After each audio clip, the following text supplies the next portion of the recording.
శుభ సాయంత్రం పిల్లలు. ఈరోజు మనం వీర తెలంగాణ పాఠంలో రెండవ భాగాన్ని చదువుకుందాం. రెండవ భాగంలో మొదటి పద్యం చుక్క పద్యం, ఉత్పలమాల పద్యం.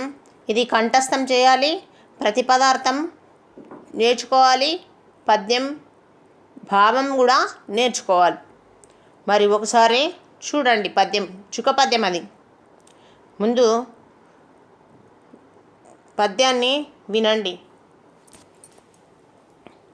నీ యొడిలోన పెంచితిని, నీ యొడిలోన పెంచితివి నిండుగా కోటి తెలుగు కుర్రలన్, ప్రాయము వచ్చినంతనే కృపానములిచ్చితి, యుద్ధమాడి వాజ్రేయ భుజాబలమ్ము దరసింపచగమ్ము, నవాబుతో సవాల్ చేయుమటంటివి, తెలుగు రేగడిలో జిగిమెండు మాతరో. చుక్క పద్యము ఇది చాలా ఇంపార్టెంట్ పద్యము. మరి దాశరథి గారు ఏమంటున్నారో చూడండి. ముందుగా మనము విసంధిని చూద్దాం, ప్రతిపదార్థాన్ని చూద్దాం.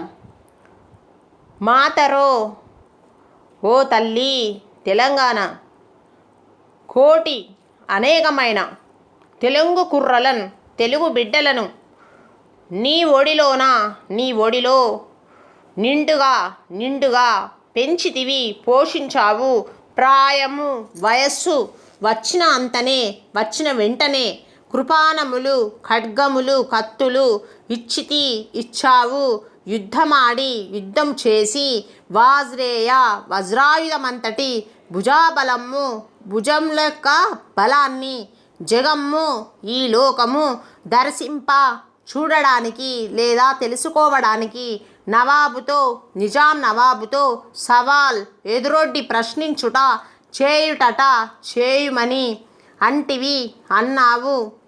ఈ తెలుగు రేగడిలో, ఈ తెలంగాణ మట్టిలో జిగి తేజస్సు మెండు చాలా ఎక్కువ. ఇది ప్రతిపదార్థం. మరి దాని భావం ఏంది? నీ యొడిలోన పెంచితివి నిండుగా కోటి తెలుగు కుర్రలన్, ఓ తల్లి తెలంగాణ, అనేకమైన తెలుగు బిడ్డలను నీ ఒడిలో నిండుగా పోషించావు, ప్రాయము వచ్చినంతనే కృపానములిచ్చితి, వయసు వచ్చిన వెంటనే ఖడ్గాలు ఇచ్చావు. ఎందుకు ఇచ్చావు ఖడ్గాలు? యుద్ధమాడి యుద్ధము చేసి, వజ్రాయుధం లాంటి వాజ్రేయ భుజాబలమ్ము దరసింపజగమ్ము, వజ్రాయుధం అంతటి భుజముల యొక్క బలాన్ని ఈ లోకం చూడడానికి తెలుసుకోవడానికి, నవాబుతో సవాల్ చేయుమటంటివి, నిజాం నవాబుతో ఎదురొడ్డి ప్రశ్నించుమని అన్నావు. ఈ తెలుగు రేగడిలో జిగిమెండు మాతరో, ఈ తెలంగాణ మట్టిలో తేజస్సు పరాక్రమం వీరత్వము చాలా ఎక్కువ అని దాశరథి గారు అంటున్నారు. అర్థమైందా భావము? అనేకమైన తెలంగాణలో ఉన్న వీరాది వీరులు, కోట్ల కొలది పిల్లలు ఉన్నారు కదా, కోటి మంది తెలుగు పిల్లలను నీ ఒడిలో పెంచావు, వారికి వయసు రాగానే చేతులకు కత్తులిచ్చి వజ్ర సమానమైన భుజపరాక్రమాలను లోకం చూసేటట్లు నిజాం రాజుతో తలపడమన్నావు. ఈ తెలుగు నేలలో ఎంతో బలం పటుత్వం ఉన్నది కదా అని దాశరథి గారు అంటున్నారు.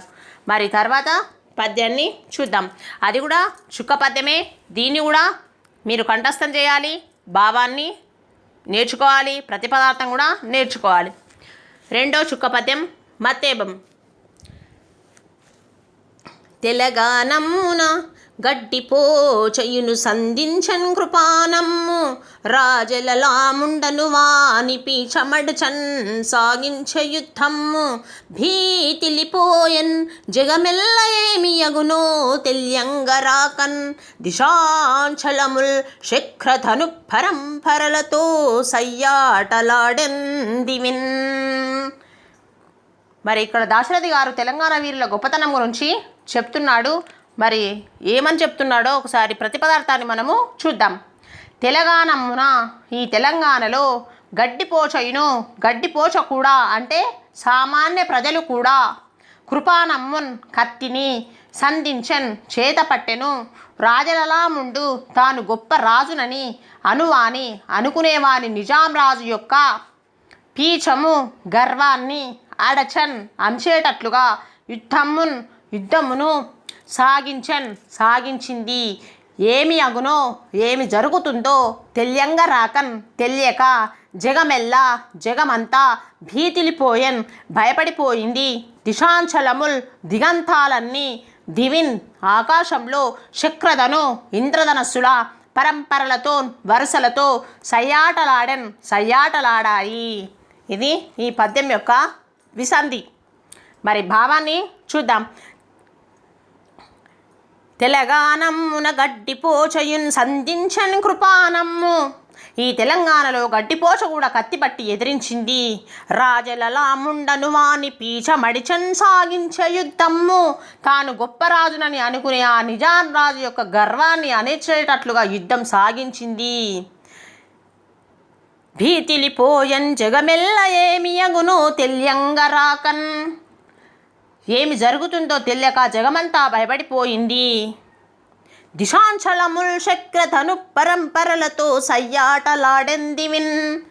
దిగంతాలన్నీ దిక్కులన్నీ ఆకాశంలో ఇంద్రధనుసుల యొక్క వరసలు సయ్యాటలాడాయి అని అర్థం. తెలంగాణలో గడ్డిపోచ కూడా అంటే సామాన్య ప్రజానికం కూడా తెలంగాణ పోరాటంలో భాగంగా యుద్ధాన్ని తలపెట్టిర్రు. కత్తి పట్టుకొని ఆ నిజాం రాజు యొక్క గర్వాన్ని అణిచివేశారు అని దాశరథి గారు చెప్తున్నాడు. తర్వాత పద్యాన్ని చూడండి. నాలుగు వైపులన్ చెలది నాల్కలు సాచుచు కూరుచుండే కల్లోలము రేపినారు భువిలో నలుదిక్కుల గండి కొట్టి సంద్రాలకు దారినిచ్చిరి ధరాతల మెల్ల స్వతంత్ర వారి ధారులితమ్ము కాదొడిగే రాజు రివాజులు బూజు పట్టగన్. మరి ఆ తెలంగాణ పోరాటం ఏ విధంగా జరిగిందంట? నాలుగు వైపుల నుంచి జలది అంటే సముద్రం ఏ విధంగా నాలుగు వైపులా ఉరుకుతుందో ఆ విధంగా నాలుగు వైపుల నుండి ఆ తెలంగాణ పోరాటంలో ప్రజలందరూ కూడా ప్రతి ఒక్కరు కూడా వెళ్ళారంట. వెళ్ళి ఏం చేసిరంట? నాలుగు వైపుల నుండి సముద్రానికి గండి కొట్టి తెలంగాణ నేలలంతా స్వాతంత్రపు నీటితో తడుపుతున్నారంట. ఉద్రిక్త కలిగించిన నవాబుల ఆజ్ఞలకు కాలం చెల్లిపోయింది. రాజు రివాజులు బూజు పట్టగన్. ఆ నవాబు మనకు స్వాతంత్రం ఇచ్చేసిండు కాబట్టి అతని ఆజ్ఞలు బూజు పట్టిపోయినాయి. ఇక అతడు ఆజ్ఞలు ఎవరు కూడా పట్టించుకోరు. నలుదిక్కుల గండి కొట్టి సముద్రానికి గండి పడితే రంధ్రం పడితే ఏ విధంగా అది ముందుకు ఉరికొస్తుందో ఈ తెలంగాణ ప్రజానికం కూడా ఆ యొక్క నిజాం రాజు గర్వాన్ని అణచడానికి నాలుగు వైపుల నుంచి భూమి అంతా కూడా స్వతంత్రకాంక్షతో ముందుకు వెళ్ళి స్వతంత్రాన్ని సాధించుకున్నారంట. సాధించుకున్న తర్వాత ఆ నిజాం రాజు యొక్క ఆజ్ఞలన్నీ కూడా బూజు పట్టాయంట.